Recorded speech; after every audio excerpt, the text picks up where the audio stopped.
Today we're here to talk about bone broth or chicken stock. Are there differences? And the answer is yes, there are.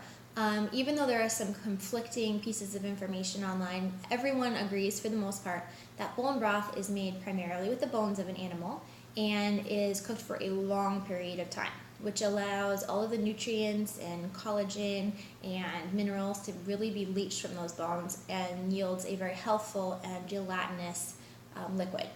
On the other hand, stock primarily uses more meaty parts. So you're going to have bones, but you're also going to have all the meat on them. For instance, I use a whole chicken when I make chicken stock, and it's cooked for a shorter amount of time. Now, before we get into why I choose to do a stock versus a bone broth, I want to explain a little bit about leaky gut. So basically, your digestive system, right, works to pull the nutrients from your food and to eliminate the toxins and all of that. It's a really complex system, but it's super, super cool. And every single part of your digestive system plays a role in that process. So your intestines are supposed to be impermeable. Those intestinal walls are supposed to be solid so that whatever's in there can be properly absorbed and digested in the proper timing and sequence, and then everything that your body doesn't need is eliminated. The problem is that many people have a permeable wall, and that's called leaky gut. And that means that things that are in your digestive tract can actually escape into your bloodstream, which is not supposed to happen. And obviously that's an issue for toxins and those substances that your body doesn't even want, but it can even be an issue for healthful foods. So for instance, with my son Teddy, he is basically sensitive to all foods because his gut wall is impermeable, and so the pieces of food are escaping into his bloodstream. Now, when those pieces of food, which are normally really healthy, are in the bloodstream, the body sees it as an invader and it attacks it. And then, just like our body's response to sickness, it launches an immune response, and from that point on can then recognize that food as something to avoid and to attack versus something that is safe. So because of that, what we need to do is we need to heal that gut lining. And once that gut lining is healed, what's really, really cool is that oftentimes people who are sensitive to foods or even allergic can then eat those foods, because when the food is properly contained and going through the system the way it's supposed to, your body doesn't have an issue with it. It's only when the food is not where it's supposed to that your body's like, whoa, no, this is not okay. So that's just very brief. It's a really complex process and super fascinating to read about. But that's just a brief, very succinct version. So what we're doing is we're trying to heal that gut wall. Now, in healing, sometimes we have to pay special attention to give the body a break, right? So bone broth, while it's really healthy and it's a great thing to make and have for a healthy body, is a little bit harder to digest. And so that, in that sense, chicken stock is a better option for when you're working on healing that gut wall. You're trying to give your body a little bit of a break, give it the tools that it needs to rebuild, and also aid it in the digestion of the food that you are feeding it so that it's not expending so much energy digesting and breaking down and all that, and can expend the energy in healing.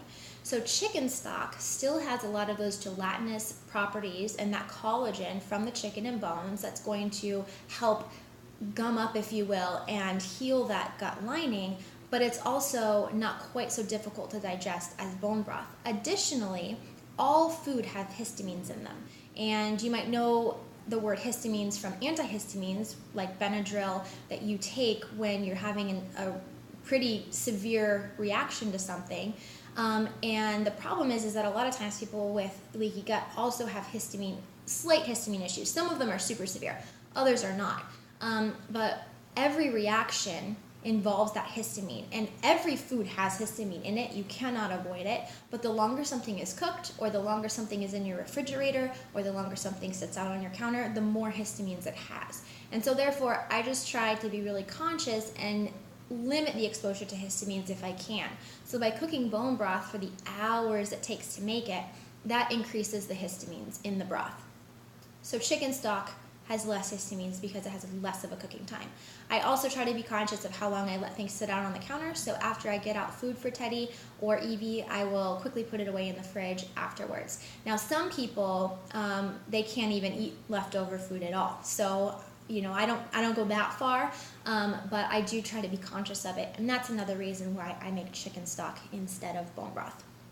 So, now that you know that information, what can you do with chicken stock? Whether you're choosing to make bone broth or stock, there are so many things you can do with it.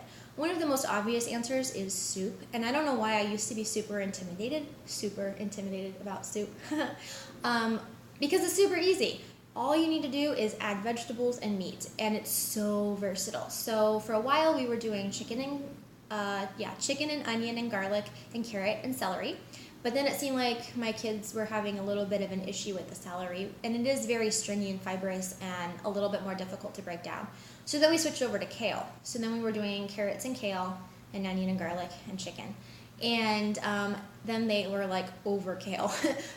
But you can totally mix it up and play around with it. I love putting kale in soup because I think it adds a lot of bulk, and I hate like kale in any other presentation.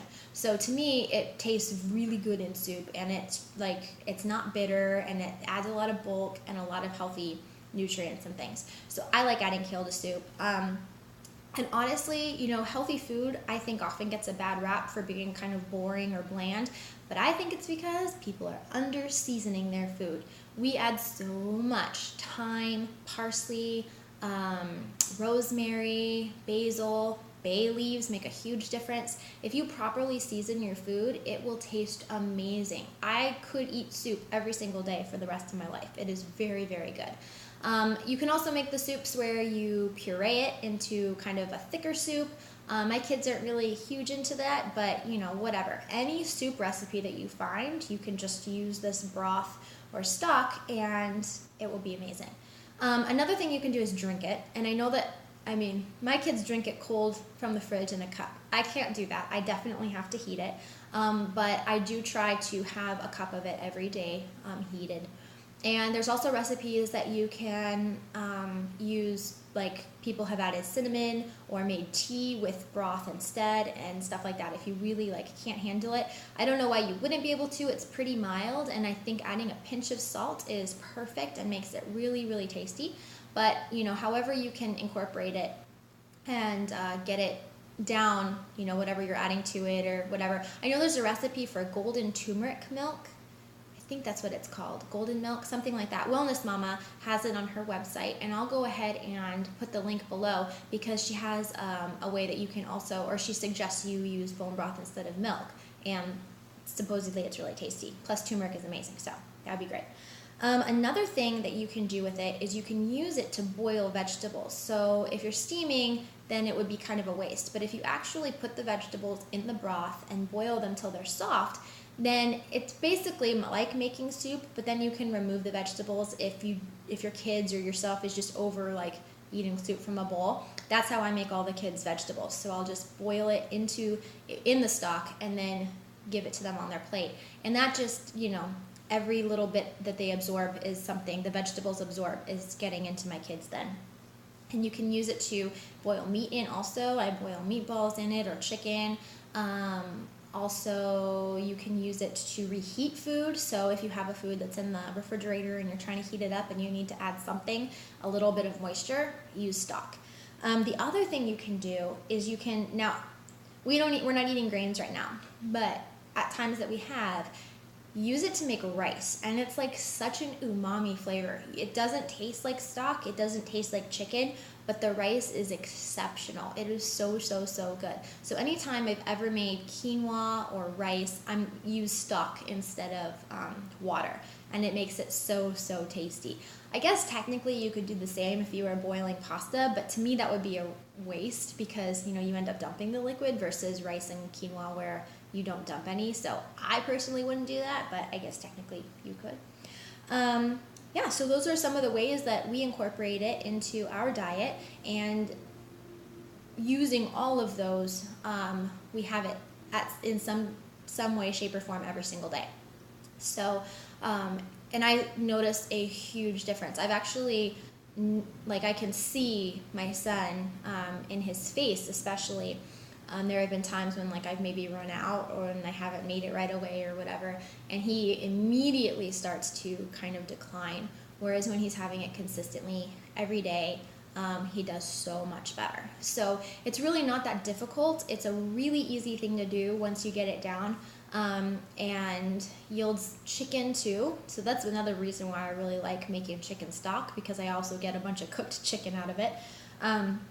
So yeah, it's something that I totally recommend as one of the very, very first things to do if you're working towards healthier eating, is to make this stock and to incorporate it into your day incorporate it every single day in some sort of way.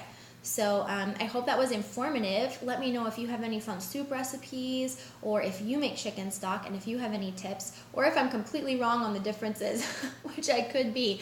I'm still learning also.